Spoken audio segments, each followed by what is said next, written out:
Chapter 1, Definition of Psychology and Related Concept. Definition of Psychology. So we begin from what's the term psychology. So the word psychology is derived from two Greek words, psyche and logos. Psyche means refers to mind, soul, spirit, while logos means study, knowledge and discovery. ሶ ሳይኮሎጂ የምንለው ነገር ብዙ ጊዜ ሳይኮሎጂ እየተባለ ሲደጋገም ትሰማላችሁ እና ይህ ሳይኮሎጂ የምንለው ነገር ምንድን ነው? ይሄ ሳይኮሎጂ የምንለው ነገር ከሁለት የግሪክ ቃል የመጣ ሲሆን እነሱ ሳይክ ኤንድ ሎገስ ማለት ነው። ሶ ሳይክ ማለት ምን ማለት ነው? አእምሮ፣ ሀሳብ፣ ነፍስ እንደማለት ሲሆን ዋትስ ሎገስን ደግሞ ብዙ ጊዜ በተደጋጋሚ ታውቁታላችሁ። ማጥናት፣ ስለዛ ነገር እውቀት እንደማለት ነው። ስተዲ ሶ በአጠቃላይ ኮምባይን ስናደርጋቸው ዘ ስተዲ ኦፍ ማይንድ ሶል ስፕሪት የሚል ነገር እናገኛለን። therefore by combining the two words the term psychology refers to the study of mind soul spirit እንደማለት ነው። ስለዚህ ቀለል ያለ ነው። በጣም ቀላል ይምን ማለት ነው። ሳይኮሎጂ ማለት የሰው ልጅ አእምሮ፣ ሀሳብ በአጠቃላይ ይሄ ብሬን ወይም አንጎል የምንለው ክፍል ውስጥ ያለውን ነገር አእምሮ የምንለውን ነገር ስለዛ የሚያጠናልን ሳይንስ፣ ስለ አእምሮ የሚያጠና ሳይንስ ምን ተብሎ ይጠራል? ሳይኮሎጂ ተብሎ ይጠራል ማለት ነው። It's represented by the Greek letter psi በዚህ ሌተር ሪፕሬዘንትድ ይደረጋል። ላይክ ይሄ መጫር የሚመስል ሶስት ነገር ያላት ወይም ደግሞ አብዛኞቻችሁ አኳማን ፊልምን ካያችሁት ላይክ ጦርነት ውጊያ ላይ ሲሄዱ የሚይዟት ነገር አለች። ላይክ እንደዚህ በሶስት ጦር አይነት ያላት እሷን ይመስላል። ሲነበብ ሳይ ተብሎ ይጠራል። ሶ ቶታሊ ሳይኮሎጂ የሚለውን ነገር ሪፕሬዘንት ማድረግ ትችላላችሁ በዚህ ትንሽዬ ሲምቦል። ሶ ሳይኮሎጂስት ዲፋይንስ ሳይኮሎጂ ቤዝድ ኦን ዜር ፐርስፔክቲቭ ሪሰርች ፋይንዲንግ ባክግራውንድ ኤክስፔሪየንስ። ሶ እነዚህ ሳይኮሎጂ ሳይንስ ነው ካልነው ሳይኮሎጂስት የምንላቸው ነገሮች ደግሞ ምንድን ናቸው? ሳይኮሎጂን የሚያጠኑልን ሰዎች ምን ይባላሉ? ሳይኮሎጂስት ተብሎ ይጠራሉ። ሶ ሳይኮሎጂስቶች ሳይኮሎጂን የሚገልጹበት የራሳቸው አይነት መንገድ ባህሪ አላቸው። እንዴት ነው የሚገልጹት ከተባለ ቤዝድ ኦን ዴር ፐርስፔክቲቭ፣ በራሳቸው ፐርስፔክቲቭ ሪሰርችም ፋይንዲንግ ባክግራውንድ ኤክስፔሪየንስ ካላቸው ባክግራውንድ ኤክስፔሪየንስ በመነሳት ሳይኮሎጂን ሲገልጹ ይታያሉ። ነገር ግን but nowadays there are three aspects of psychology። ዛሬ ላይ ሶስት አይነት ፐርስፔክቲቮች አሉ ስለ ሳይኮሎጂ የሚታሰቡ። so there are three types or aspects of psychology. The first one is psychology is a science and is behavioral and mental process. so psychology define የሚደረገው ከነዚህ ከሶስት ነገሮች አንፃር ነው አሁን ላይ እየተገለጸ ያለው። እንደነገርኳችሁ በፊት ላይ ሳይኮሎጂስቶች የራሳቸውን የሆነ መንገድ ተጠቅመው የራሳቸውን ባክግራውንድ ሪሰርችም ሊሆን ይችላል ኤክስፔሪየንሳቸውን ፐርስፔክቲቫቸውን የግላቸውን ፐርስፔክቲቭን በመጠቀም ሊሆን ይችላል ሳይኮሎጂን ዲፋይን ያደርጋሉ።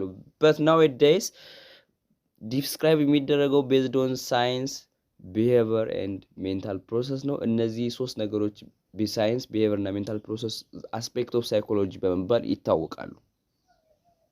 ሶ እነዚህ ስሪ አስፔክቶች ምንድናቸው የሚለውን ነገር ዲፕሊ ገብተን እንመለከታለን። አሁን ቀጣይ ሶስቱ አስፔክቶች ምንድናቸው እንያቸው።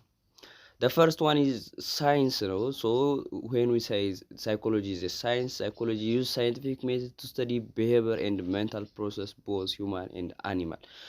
ይሄ ሳይንስ ነው ካልነው ሳይኮሎጂ ሳይንስ ነው ካልነው ሶ ምን ያደርጋል ማለት ነው? ለማጥናት ምን ይጠቀማል? ሳይንቲፊክ ሜቶዶችን በመጠቀም የሰው ልጆች ባህሪና ሜንታል ፕሮሰስን ያጠራል። ሁለተኛ ቢሄቪየር ነው። ቢሄቪየር refers to all outward or overaction and reactions such as talking, facial expression and movement. so facial expression and outward reactionaችንን የሚያጠናልን ደግሞ ቢሄቪየር ይባላል። ላይክ ወይ ቢሄቪየር ብለን የምንጠራው አስፔክት ኦፍ ሳይኮሎጂ ምንድነው የሚያደርግልን? የሰው ልጆች ውጫዊ ማንነት ይሄ አነጋገራቸውን ያላቸውን ኤክስፕሬሽን ሙቭመንት እንቅስቃሴያቸውን የሚያየው ደግሞ ቢሄቪየራል ተብሎ ይጠራል። ሶስተኛው ሜንታል ፕሮሰስ ነው። refers to the internal covert activity of our mind such as thinking, feeling, remembering. It is hide and non observable. እዚህ ጋር ቢሄቪየር እና ሜንታል ፕሮሰስን መለየት የምትችሉበት አጭር መንገድ አለ። ሜንታል ፕሮሰስ የምንለው ነገር ሂድን ኤንድ ነን ኦብዘርቬብል ነው። ያኛው ቢሄቪየር የምንለው ነገር ደግሞ ሂድን አይደለም ኦብዘርቬብል ነው። ሰምዋን መጥቶ ሊያዩ የሚችለው ባህሪ ነው። ይሄ ግን ላይክ አሁን ሐሳብን መመልከት የሚችል ሰው አለ? የለም።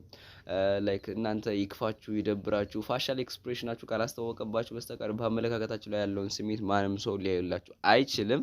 ስለዚህ እነዚህ ሶስት ነገሮች በአጠቃላይ ያው አስፔክት ኦፍ ሳይኮሎጂ በመባል ይታወቃሉ። ሳይንስ፣ ቢሄቪየር ኤንድ ሜንታል ፕሮሰስ አስፔክት ኦፍ ሳይኮሎጂ በመባል ይታወቃሉ። ሰው እነዚህ ጥያቄ ቢመጡ ራሱ አይጠፋችሁም። ሰው በጣም ኢዚ ነው ሪመምበር ለማድረግ። ሜንታል ፕሮሰስ ሪፈር የምናደርገው ኢንተርናል ኮቨርት አክቲቪቲስ ወይም ደግሞ አይምሯችን ውስጥ የሚካሄዱ ማንኛውንም ስራ ቲንኪንግ፣ ፊሊንግ፣ ሪመምበሪንግ ማስታወስ፣ ቲንክ ማሰብ ምናምን እነዚህ ነገሮች በሙሉ ሜንታል ፕሮሰስ ስንላቸው፣ ቢሄቪየር የምንለው ነገር ደግሞ አውትዋርድ ኦቨር አክሽን ወይም ሪያክሽን የምናደርገው ላይክ ቶኪንግ ፋሻል ኤክስፕሬሽን በሙሉ ናቸው። ሳይንስ የምንለው ነገር ደግሞ ላይክ ሳይኮሎጂ ዩዝ ሳይንቲፊክ ሜትድ ቱ ስተዲ ቢሄቪየር ኤንድ ሜንታል ፕሮሰስ እነዚህ ሁለቶችን ነገር ለማጥናት የሚጠቀምበት መንገዱ ነው። እሱ መንገድ ምን ተብሎ ይጠራል? ሳይንስ ኦር ሳይንቲፊክ ሜትድ ተብሎ ይጠራል ማለት ነው። ቶታሊ እነዚህ ሶስቶች በሙሉ አስፔክትስ ኦፍ ሳይኮሎጂ በመባል ይታወቃሉ። ኔክስት ጎልስ ኦፍ ሳይኮሎጂ ነው የምንሄደው። ሶ ላይክ አዘ ሳይንስ ሁሉም ሳይንሶች የራሳቸው የሆነ ጎል አላቸው። ሳይኮሎጂም አንዱ የሳይንስ ክፍል እንደመሆኑ መጠን የራሱ የሆነ ምን አለው ጎል አለው። 4 ጎሎች አሉት። እነሱም በቅደም ተከተል ዲስክሪፕሽን፣ ኤክስፕላኔሽን፣ ፕሪዲክሽን ኤንድ ኮንትሮል ይባላሉ። ስለዚህ እነዚህ አራቶችን ነገር ዲፕሊ ለማየት እንሞክር። ዲስክሪፕሽን፣ ኤክስፕላኔሽን፣ ፕሪዲክሽን ወይም ኮንትሮል የምንላቸው ነገሮች እነዚህ ጎል ኦፍ ሳይኮሎጂ የምንላቸው ነገሮች ምንድን ናቸው? እንያቸው እስኪ። ዲስክሪፕሽን ኢንቮልቭስ ኦብዘርቪንግ ኤንድ ኖቲሲንግ ኤቭሪቲንግ። የሳይኮሎጂ ጎል የሆነው ዲስክሪፕሽን ፓርት ምንድን ነው? ያለውን ችግሩን ኦብዘርቭ ማድረግ፣ ኖቲስ ማድረግ፣ መመልከት፣ ሁሎችንም የዳውት የምንላቸውን ነገሮች መመልከትን ሲያካትት። ኤክስፕላኔሽን ማለት ደግሞ ምን ማለት ነው? ኢትስ ትራይንግ ቱ ፋይንድ ሪዝን ፎር ቱ ኦብዘርቭ ቢሄቪየር። ስለተመለከትነው ባህሪ ስለተመለከትነው ችግር ምን ማድረግ ነው? ሪዝን መፈለግ። ሪዝን መፈለግን ለዛ ላይ የሆነ ነገር ሪዝን መፈለግ ምን ተብሎ ይጠራል? ኤክስፕላኔሽን። ሶ ዲዩቶ ዳት ሪዝን ምን ይፈጠራል ብለን ደግሞ ለወደፊት ምን እናደርጋለን? ፕሪዲክት እናደርጋለን። ሶ ያ ፕሪዲክት ያደረግነው ነገር ዲዩቶ ጎል ኦፍ ሳይኮሎጂ ምን ይባላል? ፕሪዲክሽን ይባላል። ዲተርማይኒንግ ዋት ዊል ሃፕን ኢን ዘ ፊውቸር ዲዩ ቱ ዳት ኦብዘርቪንግ ቢሄቪየር ማለት ነው።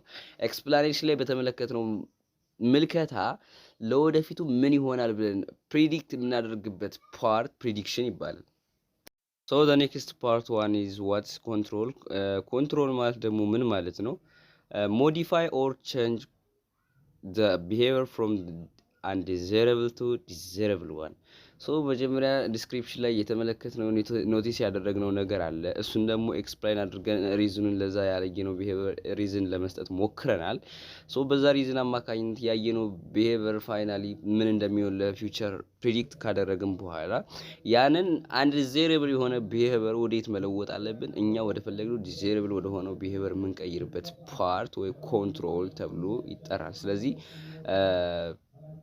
ሳይኮሎጂ ያሉትን ችግሮች ዲስክራይብ ያደርጋል፣ ኤክስፕላን ያደርጋል። እዚህ ጋር ዲስክሪፕሽን እና ኤክስፕላኔሽን there is a difference between them። እንግሊዘኛቸውን ተመልክታችሁ እንዳትሄዱ። ዲስክሪፕሽን ማለት እነዛን ነገሮች ኦብዘርቭ ማድረግ፣ ኖቲስ ማድረግ፣ መመልከት፣ ሁሎችንም ችግሮችን ኦብዘርቭ እንደማድረግ ነው። ኤክስፕላይን ማድረግ ደግሞ ላየነው ነገር ሪዝን እንደመስጠት፣ ለዛ ለተፈጠረው ቢሄቪየር ሪዝን እንደመስጠት ነው። ፕሪዲክሽን ደግሞ ዲተርማይኒንግ ዋት ዊል ሃፕን ዘ ፊውቸር ነው። አራተኛ ኮንትሮል፣ እኛ ወደ ፈለግነው ባህሪ ማምጣት ያንን ነገር ኮንትሮል ተብሎ ይጠራል። እነዚህ አራቶች በሙሉ ጎል ኦፍ ሳይኮሎጂ በመባል ይታወቃሉ። ወይም እነዚህ የሳይኮሎጂ ጎሎች ናቸው ማለት ነው። አስፔክቶችን አየን፣ ጎሎችን አየን።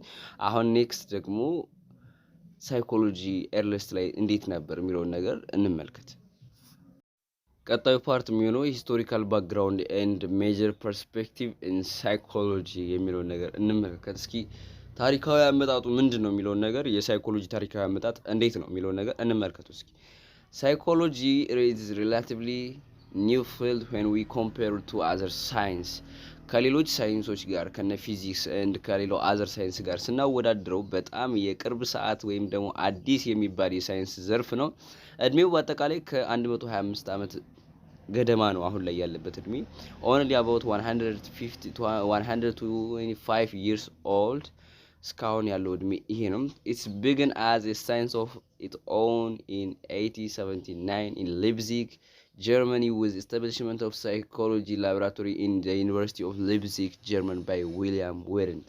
so ሳይኮሎጂ እንዴት ተጀመረ የሚለው ጥያቄ ጋር ስንደርስ ሳይኮሎጂ የት ተጀመረ እንዴት ተጀመረ የሚለውን ጥያቄ ስናነሳ መልሳችን የሚሆነው ነገር ሳይኮሎጂ የተጀመረው በ1879 ዓመተ ምህረት ጀርመን ውስጥ ሊፕዚግ የምትባል ከተማ ነው። እንዴት ተጀመረ ለሚለው ጥያቄ ደግሞ ወደ ዩኒቨርሲቲ ኦፍ ሊፕዚግ ኢን ጀርመን ወይም ደግሞ ሊፕዚግ ውስጥ የምትገኝ ዩኒቨርሲቲ ኦፍ ሊፕዚግ የምትባል ጀርመን ውስጥ በሳይኮሎጂ ላብራቶሪ ኮንፈረንስ ውስጥ ነው የተጀመረው። የመጀመሪያው ጀማሪም ዊሊያም ዊድንት ይባላል።